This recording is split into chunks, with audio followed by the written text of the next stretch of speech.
অবশেষে নিখোঁজ ভাইকে খুঁজে পেতে উচ্চ আদালতে শরণাপন্ন বড় ভাই বিমল দাস ও তার পরিবার। আজ থেকে 20 দিন আগে তুলামুড়া তাইধুম এসবি স্কুল থেকে বাড়ি আসার পথে বড়পাথারি মোটর স্ট্যান্ড থেকে নিখোঁজ হয় পিয়ার বাড়ি থানাধীন চোত্তাখোলা গ্রাম পঞ্চায়েতের অন্তর্গত ভৈরবনগর এলাকার শিক্ষক সহদেব দাস। সে বিজ্ঞান বিষয়ে শিক্ষক ছিল তুলামুড়া তাইধুম এসবি স্কুলে। গত 27শে ফেব্রুয়ারি স্কুলে গিয়ে দুপুর পর্যন্ত ভাই বাড়িতে না ফেরায় বড় ভাই বিমল দাস এবং পরিবার আত্মীয় স্বজনরা মিলে অনেক খোঁজাখুঁজি করে, কিন্তু কোথাও খুঁজে না পেয়ে পরবর্তী সময়ে পিয়ারবাড়ি থানায় লিখিতভাবে অভিযোগ মামলা করে। 20 দিন অতিক্রান্ত হওয়ার পর জীবিত অথবা মৃত পরিবারের একমাত্র উপার্জনকারী ভাইকে খুঁজে না পেয়ে এবং পুলিশ প্রশাসনের উপর আস্থা হারিয়ে সংবাদ মাধ্যমের দ্বারস্থ হয় বড় ভাই বিমল দাস। বর্তমানে পরিবারের ঘুম খাওয়া বন্ধ, অসুস্থ হয়ে পড়েছে সহদেব দাসের বৃদ্ধা মা। বড় ভাই বিমল দাসের অভিযোগ, তার ছোট ভাই শিক্ষক সহদেব দাসকে অপহরণ করে হয়তোবা মেরে ফেলেছে তার স্ত্রী এবং স্ত্রীর প্রেমিকা সহ পরিবারের লোকজন। প্রায় 9 মাস আগে হিন্দু শাস্ত্রমতে সামাজিকভাবে সহদেব দাসের বিয়ে হয় নিজ বাড়ি থেকে প্রায় 3 কিলোমিটার দূরে একই থানাধীন সিদ্ধিনগর এলাকার কাবেরী দাসের সাথে। মাসখানেক ভালোভাবে চলার পর ভাইয়ের জীবনে নেমে আসে অশান্তি। অভিযোগ, সিদ্ধিনগর এলাকার বাসিন্দা সত্যনারায়ণ দেবনাথের সাথে ভাইয়ের স্ত্রী কাবেরী দাসের বিবাহের আগে থেকে প্রেমের সম্পর্ক রয়েছে।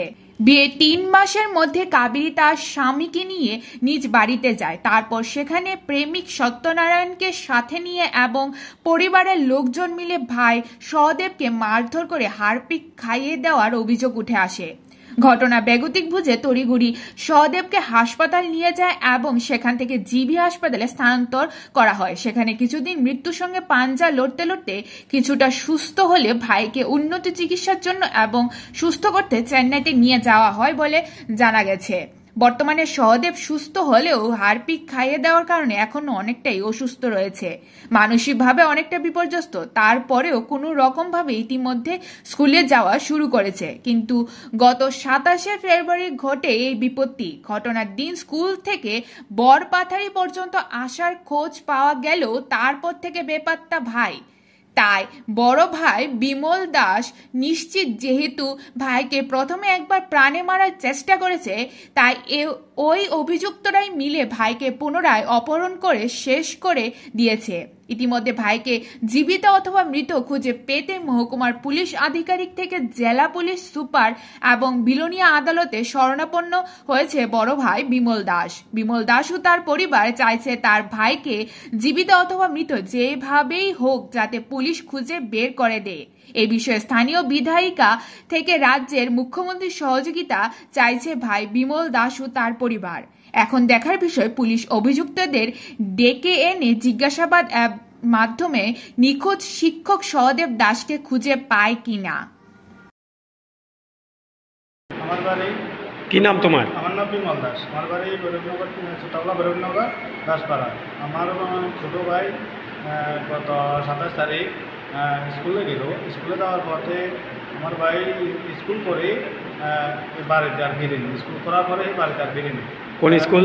তুলামুড়া তাইটুম স্কুল থেকে বাড়ি আর ফিরেনি। মাস্টার বিজ্ঞান শিক্ষকের মাস্টার। আচ্ছা। তো এরপরে আমি অনেকবার কল করলাম। কল করার পরে হেড মোবাইল সুইচ অফ দেখাচ্ছে। আমি এরপরে খোঁজাখুঁজি করলাম। খোঁজাখুঁজি করার পরে হেড মোবাইল সুইচ অফ হওয়ার কারণে আমরা অনেক খোঁজাখুঁজি করছি। এরপরে শুনলাম বরপাত্রে অবধি আইলো অটোওয়ালাগুলো, আমি বরপাত্রে নামাই দিলাম। এরপরে আমি বরপাত্রে খোঁজাখুঁজি করলাম। খোঁজাখুঁজি করার এই মোবাইল বন্ধ। আমি এরপরে পাইছি না। এরপরে থানা গিয়ে আমি একটা তারাও জানাইছি, স্যার আমার ভাই স্কুলে গেল, স্কুল থেকে আর এখনও আসছে না। তারা বলছে তোমরা বলছে কালকে তোমরা একটা মিছিল জারি করো। কাল থানারে? হ্যাঁ। কোন থানা? পিয়ারবাড়ি থানাতে। পিয়ারবাড়ি থানাতে আমি 27 তারিখ আমার ভাই নিখোঁজ, 28 তারিখে আমি মিছিল জারি করলাম। মিছিল জারি করার পরে থানা আমাদের কোনো এখনও আজকে 20 দিন হয়ে গেছে। আমার ভাই এখনও কোনো খোঁজ খবর পাইতেছি না। থানালে কোনো আমাদেরকে সহযোগিতা করতেছে। এখন ব্যাপার আছে, আমার বাইরে আগে একবার মার্ডার করার চেষ্টা করছিল তারা। Bureau report, জনদর্পণ।